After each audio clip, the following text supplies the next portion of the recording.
What's going on, everybody out there? Thank you for watching this. If you are, I really appreciate it a lot. This video is the year in wrestling 2006 part 2 video. I'll be talking about basically only TNA and WWE. I think Ring of Honor started getting on pay-per-view at the end of 06 or 07. So I'll talk about Ring of Honor when they started getting on pay-per-view.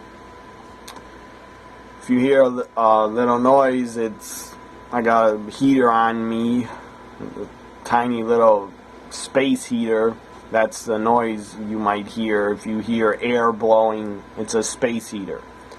Because I'm in my basement doing this show because my brother has a couple friends over and I have company over up in my house, and they're making a lot of noise, talking loud and laughing, so I thought this is the only place right now I could do my video.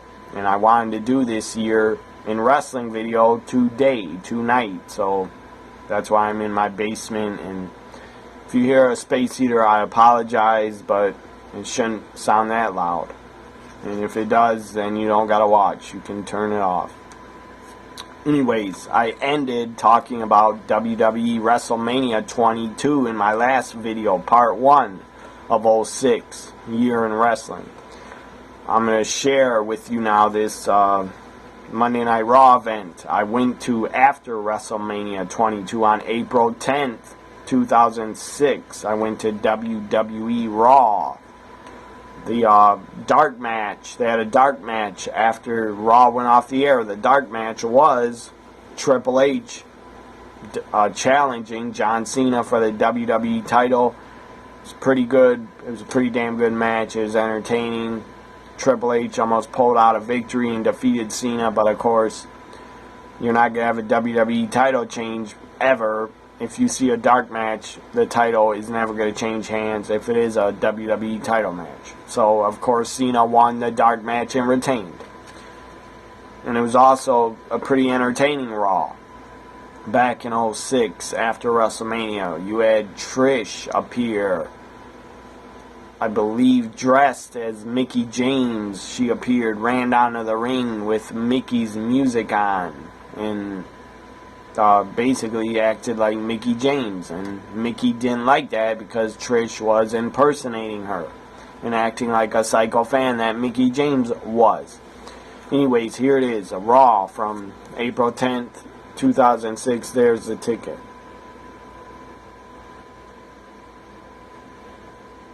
There it is. To prove to you that I was there at the show, and to prove that I am a major wrestling fan. I don't make this shit up that I talk about. I remember it all. And I've been to over 28 live WWE shows. And I've been to some other WCW house show a long time ago in the 90s. And ECW Hardcore Heaven pay-per-view in 2000. So I'm just showing you this to prove to everybody watching this, if you don't believe me, and some don't on Twitter, that I am a major fan. Here's the proof. A Raw ticket from 2006. There it is. Done talking about that. Well, because I don't gotta prove to anybody that I'm a major fan. I know I am. And if you don't believe me, well, fuck off. I don't care.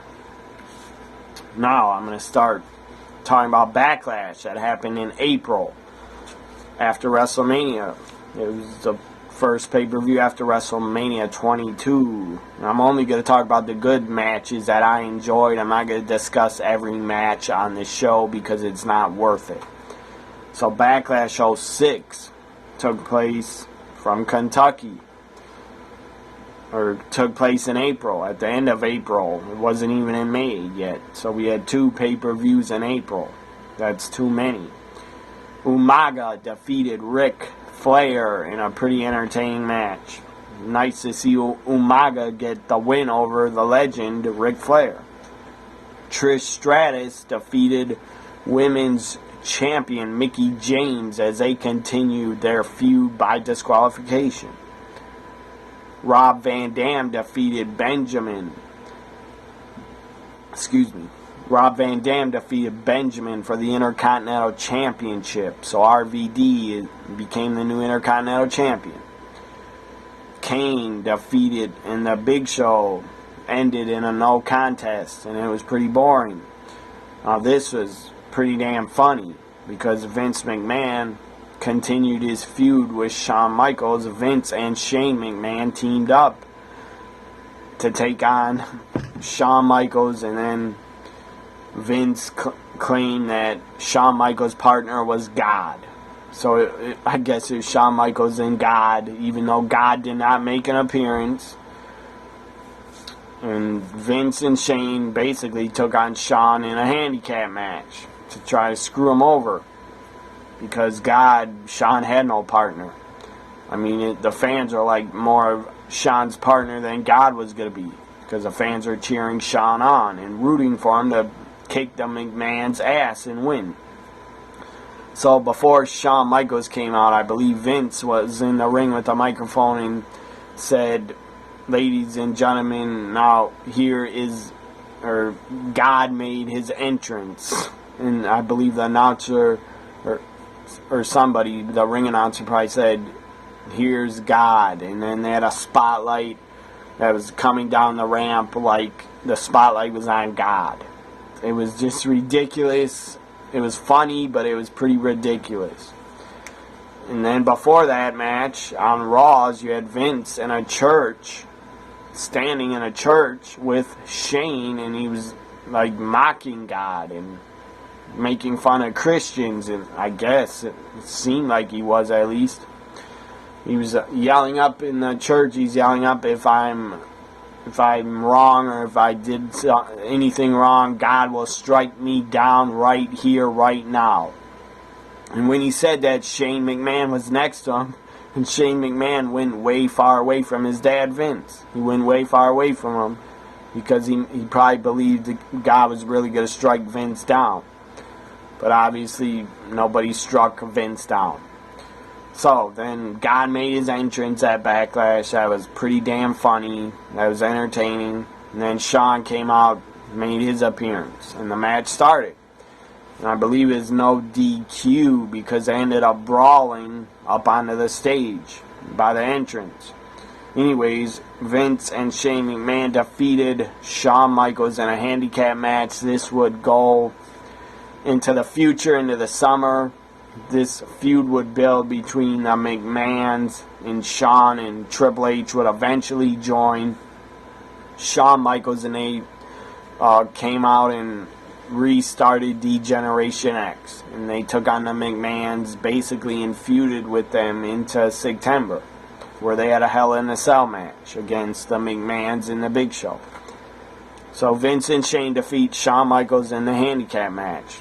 Raw World Heavyweight, Raw WWE Champion, not World Heavyweight.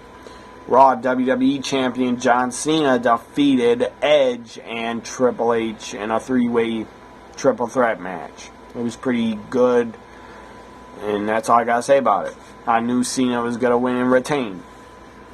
Now on to TNA's Lockdown pay-per-view, which was held in April. Team Japan defeat Team Canada, and Team Japan defeated Team USA and Team TNA in a World X Cup preview match. Can't pronounce the guy's name. I think it was just Loki. So Loki defeated Christopher Daniels in a one-on-one match. Bob Armstrong came out of retirement for some reason. Bob Armstrong defeated Conan in an arm wrestling match. So it wasn't a wrestling match. Chris Sabin defeated Elix Skipper, Petey Williams, Shark Boy, Chase Stevens, and Puma in a the Six Sides of Steel escape the cage match. So Chris Sabin won that. X Division champion Samoa Joe defeated Sabu. That Sabu was not an X Division wrestler. I didn't get this matchup and why they were put together, but whatever. Team 3D defeated Team Canada in a Asylum match, or whatever the hell it was. NWA World Heavyweight Champion Christian Cage defeated Abyss.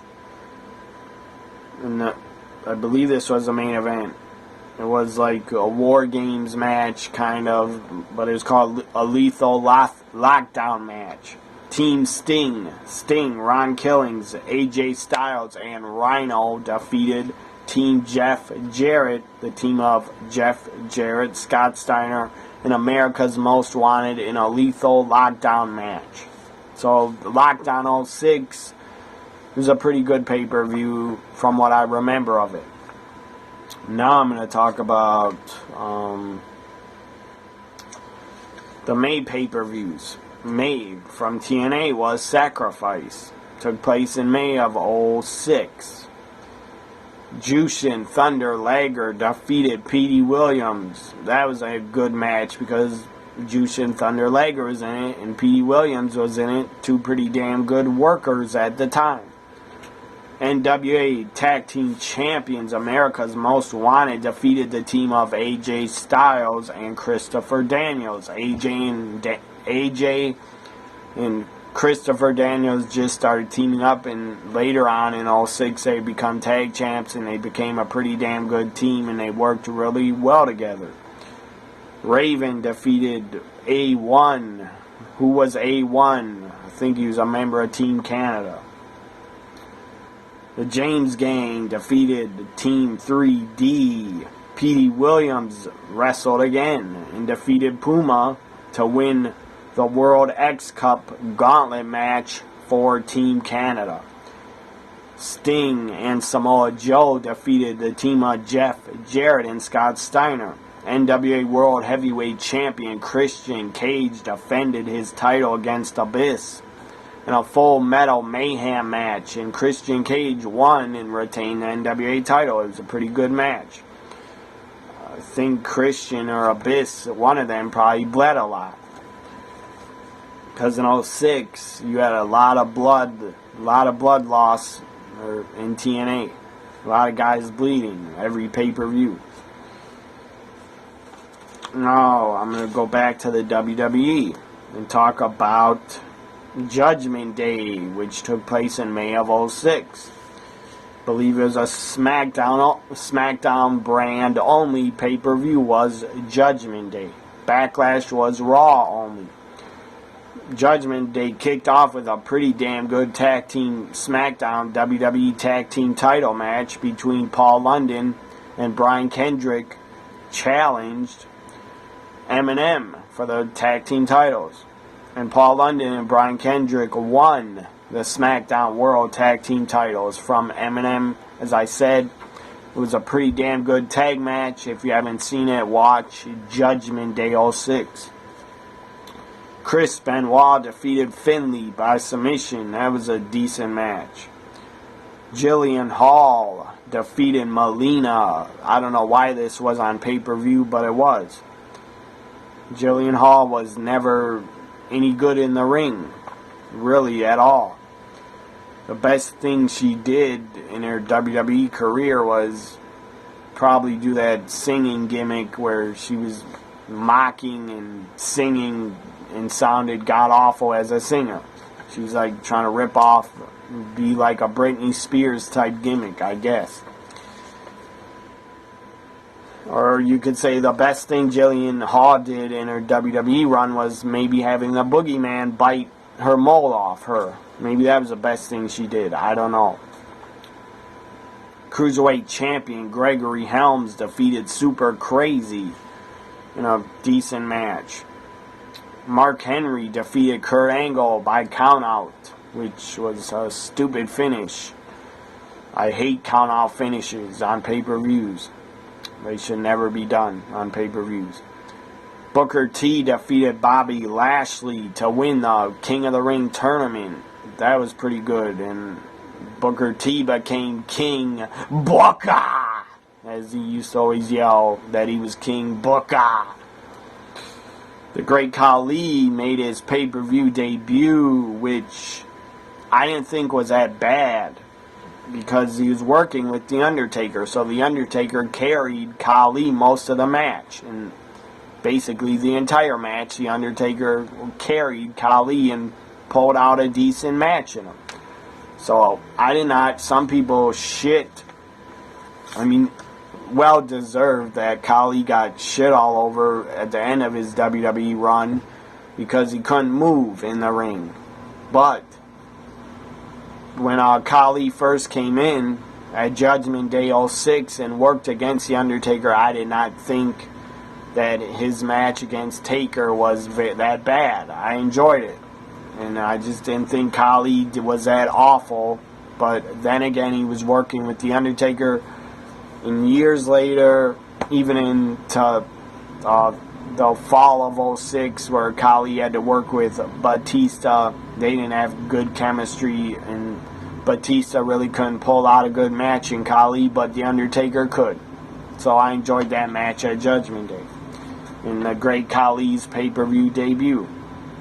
And he defeated The Undertaker to look like the monster, unstoppable heel that he was, because the guy was a giant.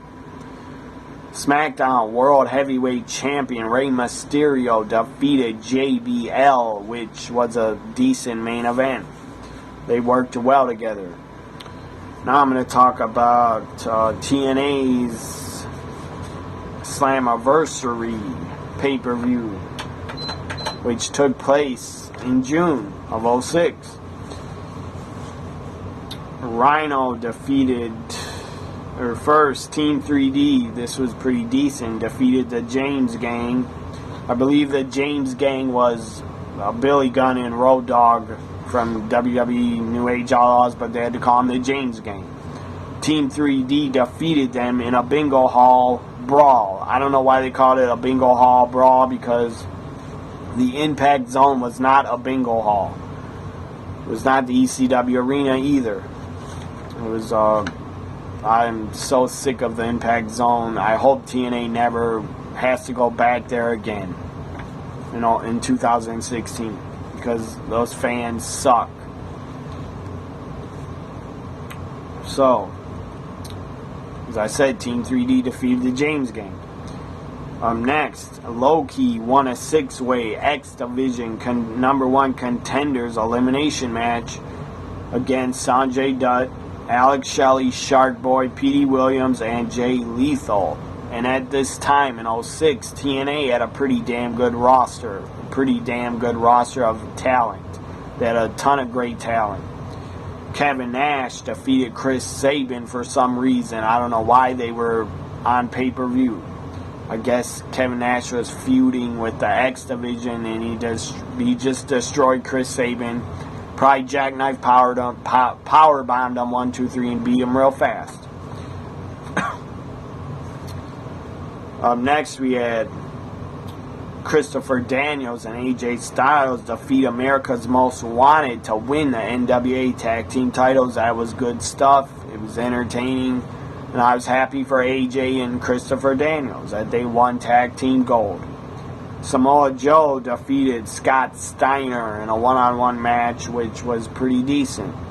Jeff Jarrett won the King of the Mountain match against Abyss, Ron Killings, Sting, and NWA champion at the time, Christian Cage. So Jeff Jarrett wins and becomes NWA World Champion again. Now I'm going to talk about Victory Road 06, which took place in July from TNA. Not very... LAX, this was a good match. LAX defeated Ron Killings and Sanjay Dutt. Low-Ki defeated Frankie Kazarian, which was good. Raven defeated Larry Zbyszko in a hair versus hair match. Nobody really cared about that feud or the match. Chris Sabin and Jay Lethal defeated Kevin Nash and Alex Shelley And I'm not sure if, I do not think Jay Lethal was playing his Macho Man gimmick yet. He wasn't doing it yet, I don't think. Or where he was called Black Machismo. He played the Macho Man character very well. He had the voice down, he had the gear, he had the Macho Man gear on, he had the voice down. He played Macho Man Randy Savage very, very well, and I'm sure if Macho Man found out about it, that he was flattered and proud. Next, the James Gang and Abyss defeated Team 3D, and Spike Dudley came back, made an appearance in TNA. They called him Brother Runt. That was a 6-man war at Victory Road. I'm sure blood was lost. AJ Styles, Christopher Daniels, and some knockout. Cannot pronounce her name. I think she's Japanese, or just some knockout. Some giant woman, I think, that looked like a dude, was teaming with AJ and Christopher Daniels against America's Most Wanted and Gail Kim. Well, AJ's team defeated America's Most Wanted and Gail Kim. Sting defeated Christian Cage, Samoa Joe, and Scott Steiner in a fatal 4-way. That was a good main event. And then, that's later in 06 at Bound for Glory. So that was Victory Road. Decent pay-per-view. It was pretty decent. Pretty good. I think I may have even ordered Victory Road 06 on pay-per-view. I don't remember. I think I still have the VHS video of Victory Road somewhere in my room. Or maybe that was Hard Justice 06 I ordered. I don't really remember. Anyways, Victory Road was in July, so I'm done talking about TNA pay-per-views until the next video. Now I'm going to talk about ECW, the second one-night stand event, which took place in July, I think June 06. They did one-night stand the first time. Why did they call it one-night stand again? Because it wasn't a one-night stand, it was the second night stand, or whatever the hell that means. Anyways, the ECW one-night stand, it was announced before this pay-per-view that ECW was going to become its own brand, part of the WWE, kind of like what NXT is. It's under the WWE's umbrella. So ECW was announced as they were coming back, and they got a TV deal real fast from the WWE, of course. Sci-Fi put on ECW and agreed to put ECW on the Sci-Fi channel. I don't know why they had to put them on the Sci-Fi channel. I guess because the people that own USA Network, NBC, Universal, they own USA Network, Sci-Fi, NBC, and maybe some other channel. So ECW got a TV deal to put on a 1-hour show, 1-hour ECW brand show on Tuesday nights at 9 o'clock. And it was on Sci-Fi for a couple years. I mean, 06, they tried to kind of do some hardcore stuff like the original ECW, but then into 07 and 08 and 09, I think even 2010, ECW was still on Sci-Fi for a little bit. They were nowhere near, not even close to the original ECW. It was a bunch of crap. It was like what WWE Superstars is. That's what the ECW brand became.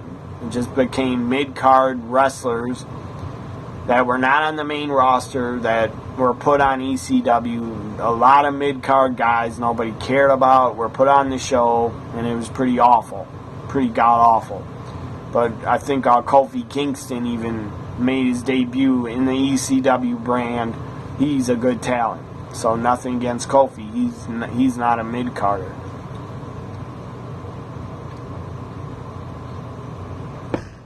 But I got a few things to say about ECW and the brand that WWE wanted back.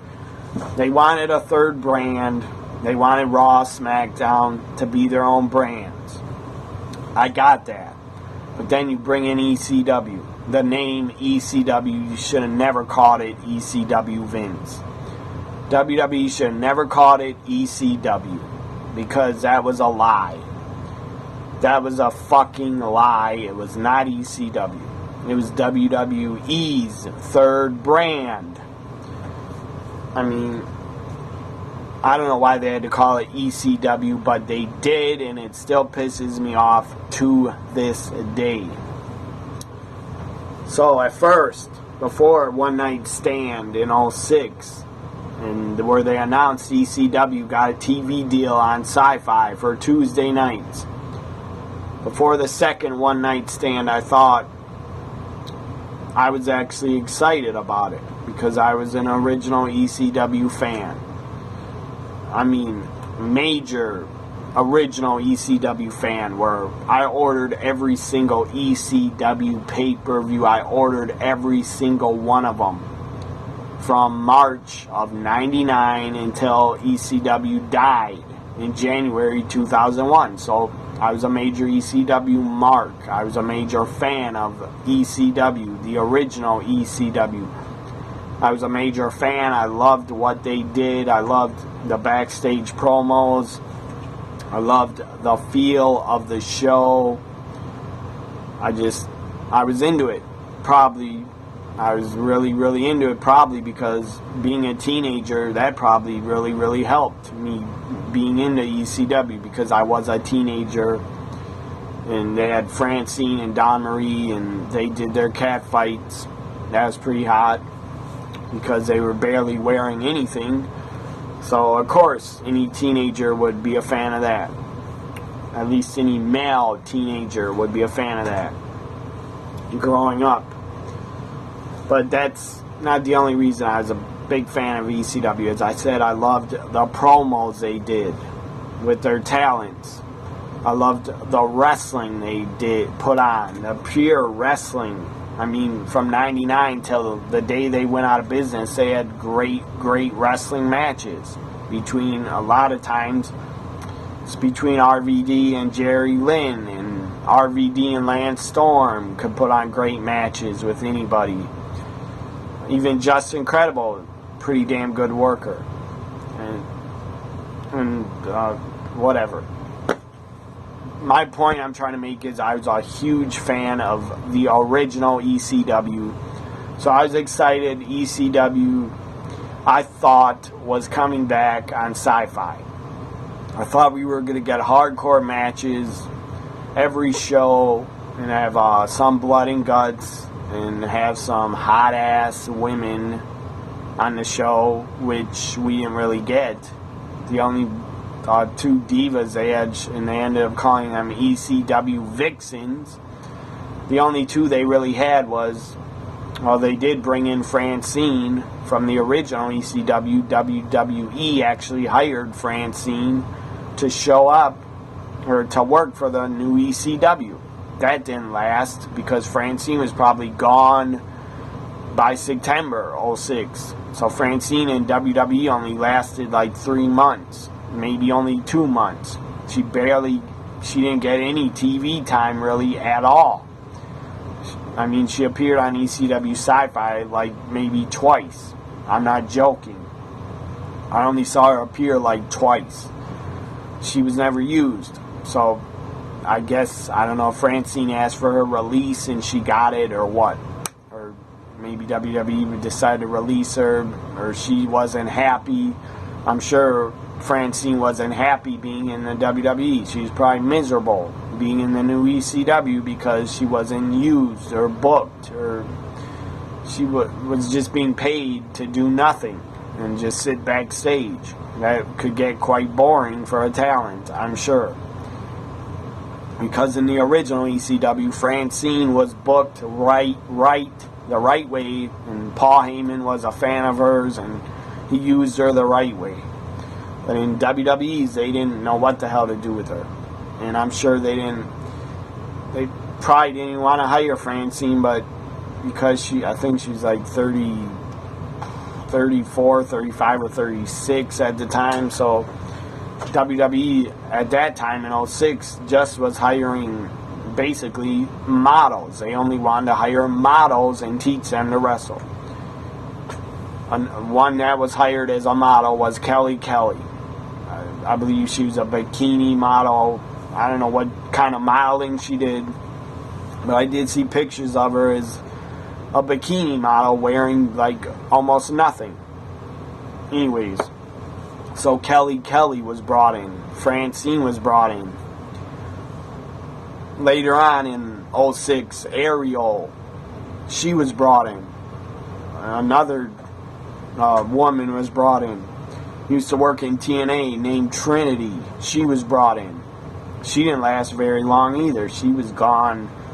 I don't think Trinity ever wrestled a match in ECW. In WWE's ECW, I never saw her wrestle a match. I don't know. She was just brought in to basically do bikini contests and stuff like that. And Trinity, great. In TNA, she was pretty damn great. But in WWE's ECW, they didn't even use her. So, my problem, as I said, when ECW started on Sci-Fi, I was happy. I was excited. I thought, maybe this will be great. Maybe this will be awesome. There's a third brand, and maybe I'll like it more than WWE, what they're doing on Mondays and Thursdays. But at first I thought the ECW third brand under the WWE, I thought it would work. At first, I thought it would work, and I was going to give it a chance. They did go on some house shows on their own. ECW actually had house shows probably from July. I think they started them in July. Probably July to September, October, ECW did some house shows, and I'm sure they got a lot of original ECW fans to show up, and they were probably really disappointed in how the show was run. Because it was run like a third brand WWE Superstar show. That's how ECW and Sci-Fi was run. First off, you had at ECW One Night Stand, which I'll start talking about now. You had Paul Heyman come out, cut a pretty epic promo talking about how he was going to be the leader of the new breed in the new ECW, and that they're starting on Sci-Fi. And I guess Paul Heyman agreed to book or run and do the WWE's ECW's third brand. Paul Heyman wanted it to do it his way. And probably he could have made it great. He could have made it fucking awesome. He would have used a lot of younger talent that the WWE did not use on Raws and SmackDowns. Paul Heyman would have used them in the ECW brand and got them over as stars. Because he's a damn good booker. And damn good wrestling mind Paul Heyman has. But no, he was not allowed to do what he wanted to do. He was not allowed to book ECW the way he wanted to. He was not allowed to probably do anything he wanted to do that would have got guys over and the girls over. He wasn't allowed to do anything because Vince McMahon had to let his ego get in the fucking way and step in and control the third brand because it was his money. He was paying for ECW. He was putting on the shows. I understand that it was Vince's money and he probably wanted some influence in the ECW third brand of his company. So I get that, but he should have never stepped in and started telling Paul Heyman and fighting with Paul Heyman, having backstage arguments and fights over how ECW should be portrayed on TV. It was a mess. It was a nightmare. Vince and Paul Heyman's relationship went to hell real fast. They were arguing all the time, fighting all the time, yelling at each other all the time backstage. This is well documented in Paul Heyman's DVD. I believe he talks about it a lot. That him and Vince would yell at each other and it was never going to work. So then at the end of December of 2006, Paul Heyman ended up, I think, being released from his contract, or maybe is fired. I don't know. Anyways, he got out of his contract and he left WWE, and he was very angry. He was probably burnt out. He was burnt out, I'm sure. He was done with being in wrestling, and he left for 3 or 4 years, and then he would come back with CM Punk and manage him. And then eventually Paul Heyman, when Brock returned, Paul Heyman returned to manage him. And that's a great spot for Paul. He's great at doing that. Him and Brock Lesnar just fit together. If you see Brock, you're probably going to see Paul Heyman right beside him. Because in real life, they're pretty damn good friends. I know that. So now on to ECW One Night Stand 06.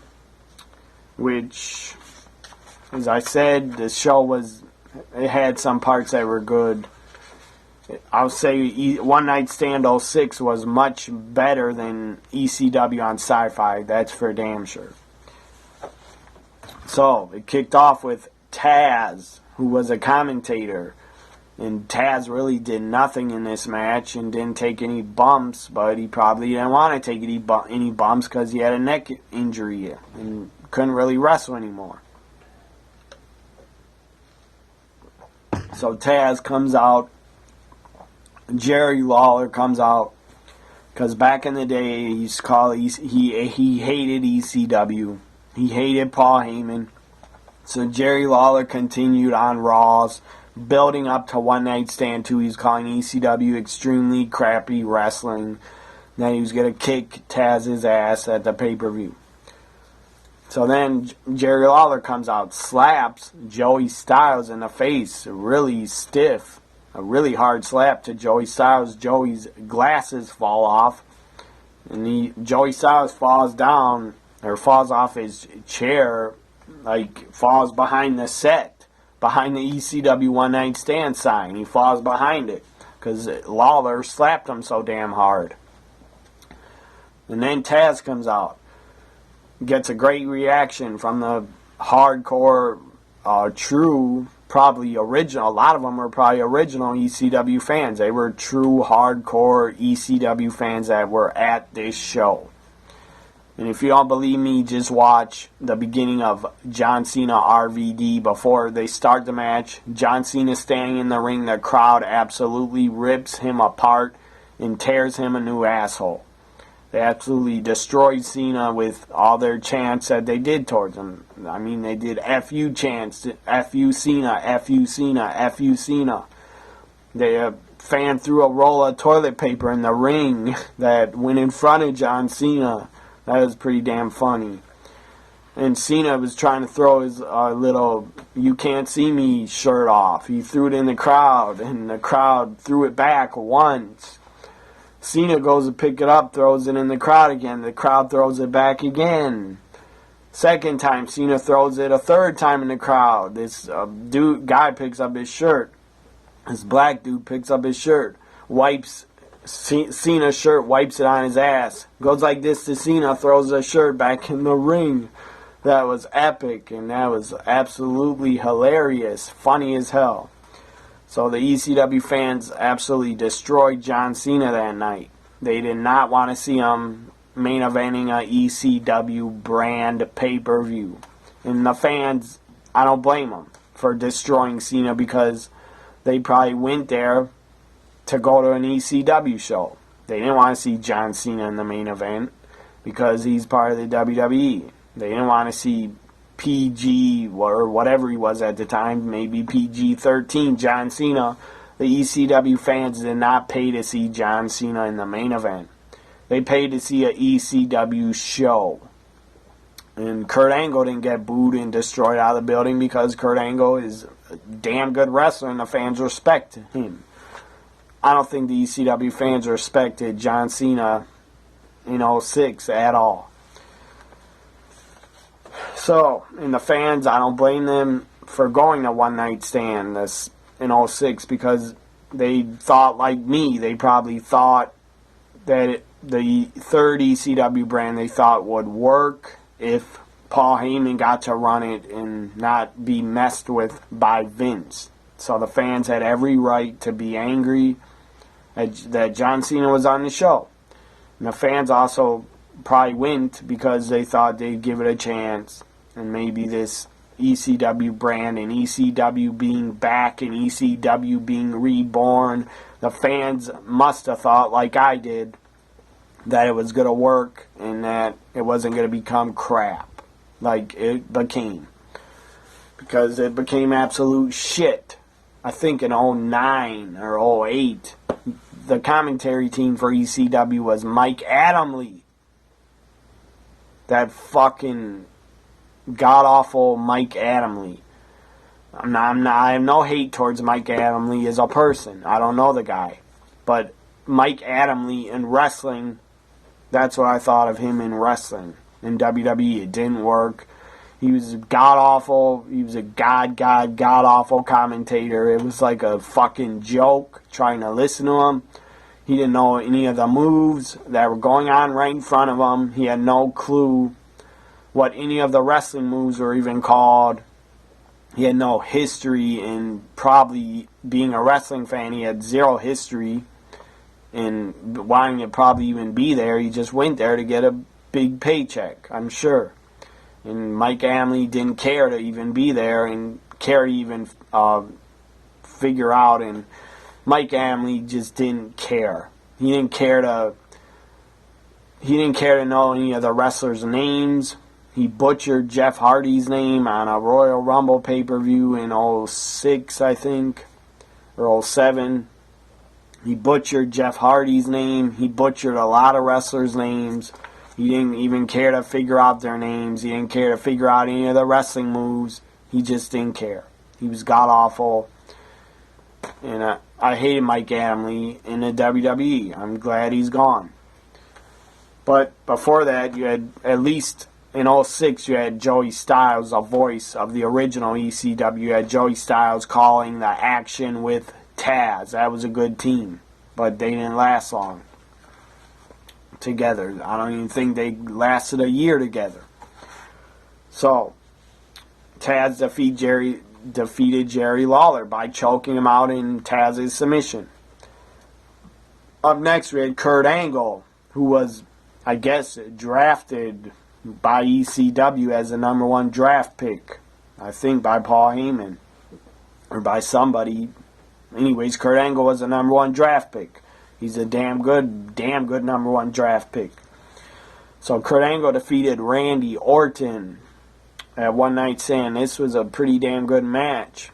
Fans were really into it. Fans booed the crap out of Randy Orton. And Randy Orton had his pyro go off in the ring. Before the match started, the ECW fans did not like that. They booed the hell out of it.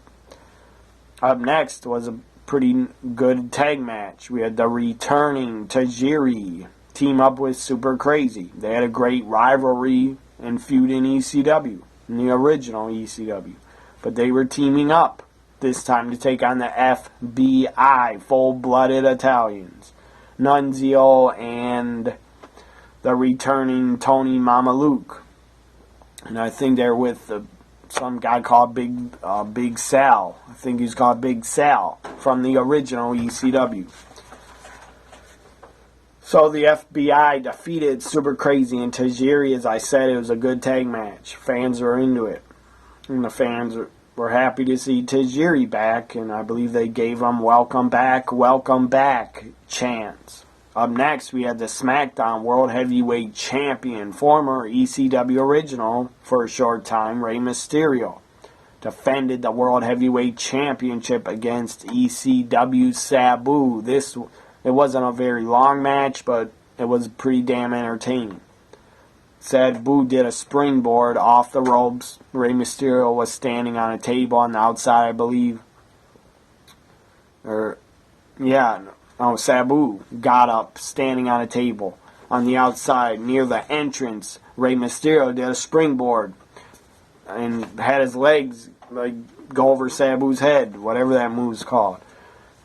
Had his legs take out Sabu, and they went crashing through a table. That was awesome. Great spot. Fans loved it. Then you had another spot. Rey Mysterio stood up on the outside on a table. Table was set up between the barricade and the ring. Sabu springboards off the ropes, grabs Rey Mysterio in a DDT, grabs his head, DDTs Rey Mysterio through the table to the floor. That was a great fucking spot. Crowd loved it. It was a great spot. I loved it. It was an awesome spot to come up with. But they wrestled to a no contest.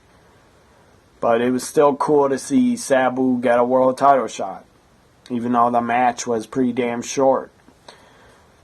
And it was kind of a dream match to see Rey Mysterio against Sabu. Up next, this was a pretty hardcore tag team match. Mick Foley and Edge defeated Terry Funk and Tommy Dreamer. As I said, this got pretty extreme and pretty out of control. Terry Funk got busted open and bled a lot. And Mick Foley, I believe, brought out the, 2x4 wrapped in barbed wire. Or Edge did it, or somebody got Terry Funk busted open. And Terry Funk had to be carried out during this match, I believe, because of blood loss. So some doctors and officials came, put a towel on Terry Funk, carried him to the back, but he ended up coming back.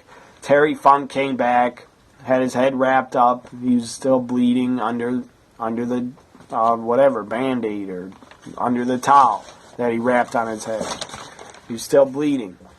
So Terry Funk comes back holding a 2x4, and it was on fire. It had a flame on it, and it was a barbed wire 2x4. He carried it in the ring, and it had a flame on it. And then you had, I think Terry Funk did this. Yeah, they were both standing on the ring apron. No, they were both on the ring apron, Terry Funk and Mick Foley. And I believe Tommy Dreamer hit Mick Foley in the back and he had his flannel shirt on, red flannel shirt. Tommy Dreamer hit Mick Foley in the back with a flaming 2x4. Hit Mick Foley and his shirt started flaming up. Flames are on the back of his shirt. And he was on fire for a little bit. And then he dove onto the barbed wire board on the outside and crashed through it. That had to hurt like fuck to crash through that while his shirt was on fire. And then you could see it when the flame went out. I think they sprayed, what do they call those damn things? Whatever, they sprayed the fire out. And then Mick Foley's shirt, his flannel shirt, had a hole in the back of it from the fire. That was pretty funny to see that. I'm sure he wasn't burned for real. Then after that, Mick Foley crashes through the boards of barbed wire on the outside. Then Terry Funk, standing on the ring apron, gets nailed by Edge. And then he falls off onto the boards of barbed wire right next to Mick Foley, his longtime friend. So they're both laying on the barbed wire board. That was extreme, and that got extreme real fast. I believe Tommy Dreamer bled during this. Mick Foley was probably bleeding. Terry Funk was bleeding. Then I believe you have Edge or Tommy Dreamer's real-life wife from the original ECW, Beulah McGillicuddy, got in the ring. And then, this was I believe, 6-man tag because Lita was involved because she was in the ring and involved. And Beulah got on the mic and said something towards Lita that Lita didn't like. So, anyways, Beulah got in the ring, stood up, and Edge speared her. It looked pretty brutal. Great spot. Beulah took a great bump. Looked like she really got injured from that spear from Edge. Then Edge covered Beulah, lifted her two legs up basically had her ankles over her head almost and had her legs up and then counted to 3 and humped her like he was banging her. 1, 2, 3, and humped Beulah for the 3 count. So fans thought that was pretty shocking. They didn't like that. So Edge and Mick Foley win in a damn entertaining hardcore tag match. Balls Mahoney then defeated Masato Tanaka. They had great respect for each other, and this was a decent match.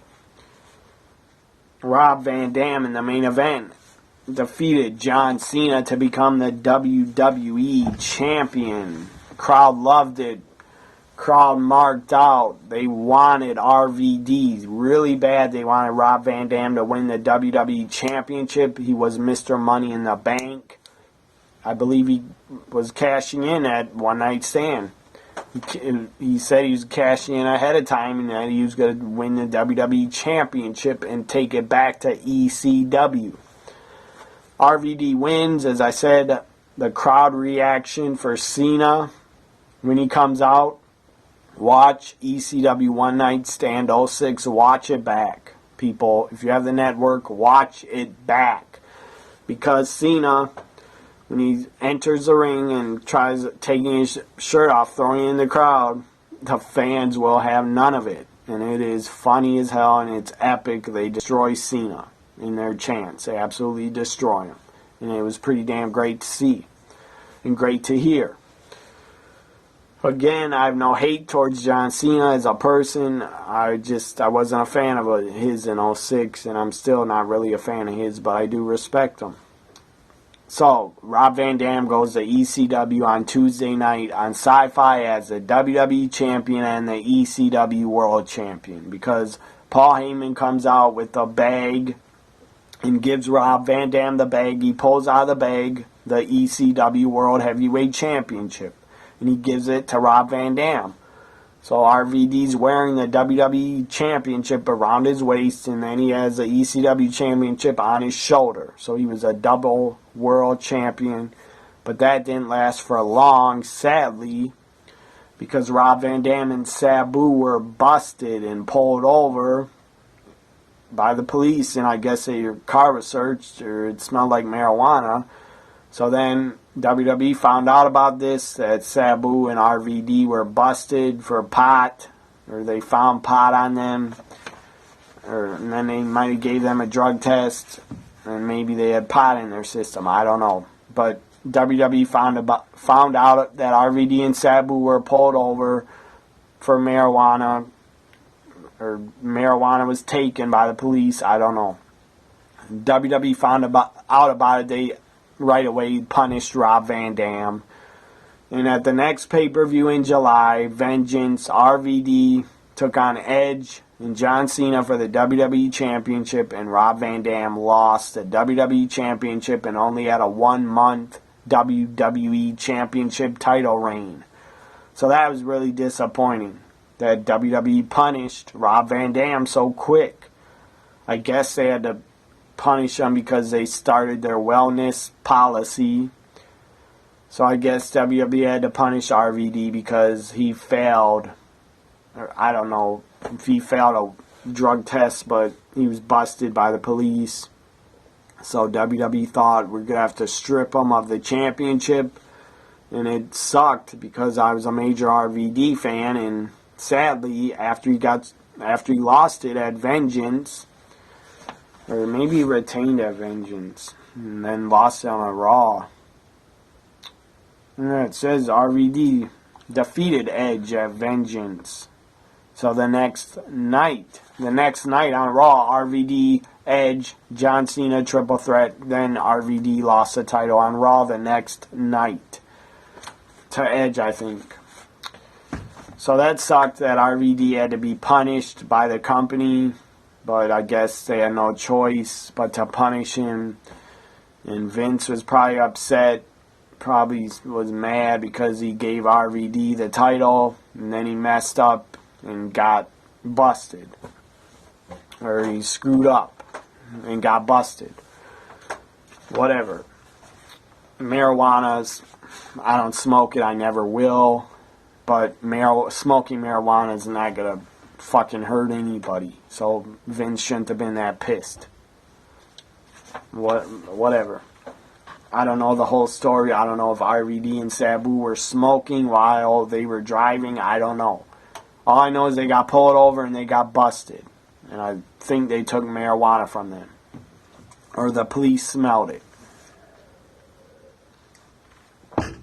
But still, if I was running a company and my talent wanted to smoke marijuana, I wouldn't give a fuck. Because it's not that big of a deal. It's just not a big deal. Pot, in my opinion, marijuana should be legal in every fucking state. And if people want to buy it like they buy alcohol, they should be able to buy it. Because alcohol, in my opinion, is way worse than marijuana. Motherfuckers can buy alcohol any day they want and drunk drive any fucking time they want. And people on marijuana, I don't think they go driving around to kill people like people do on alcohol. Also, people on alcohol get fucking out of control. And they can end up doing domestic abuse against their spouse or somebody in their family. They could try to attack them. I've had my own brother. Years and years ago, I've had my own brother from being out of control, like dead drunk in a blackout. I've had my own brother try to threaten me with a knife and try to kill me, where I had to fight him off. So, alcohol is not good, people. People get fucking out of control on it. Anyways, I'm done talking about that. On my political views on marijuana. I just think it should be legal in every state. And I would like to see alcohol be banned in every state. Because I'm not a fan of alcohol. So, next video, part 3 of the year Wrestling 06. I'll talk about Vengeance that happened in June of 06. And Vengeance was also where Chris Benoit no-showed. His only pay-per-view he's ever no-showed, where he was supposed to wrestle. Maybe that was 07. I think that was 07. Chris Benoit, I think, didn't no-showed Vengeance 07, I believe, not 06. I think he's still alive in 06. Anyways, I'm trying to look up if Chris Benoit was involved, and he was still alive in 06. So at Vengeance 07, he did the unthinkable, what nobody thought he would do. He actually did it and killed his family and then killed himself. So that was in 07, not 06. I apologize. Chris Benoit did not do what he did in 06. It was 07, Vengeance, he no-showed. Anyways, hope you enjoyed this year in wrestling video from me. I know it went a bit long, but I had to talk about the WWE's ECW brand because I had a lot of thoughts and feelings on it. So sorry my video went too long. Anyways, hope you enjoyed the Year in Wrestling 2006 Part 2. I'll be back with a Part 3 probably tomorrow night and put it on my YouTube tomorrow night. Hope you enjoyed my Year in Wrestling 06 Part 2 video. Follow me on Twitter at TNAWWE Guy and at NXTWWE Guy. Bye for now, everybody. Have a great Wednesday night and Thursday.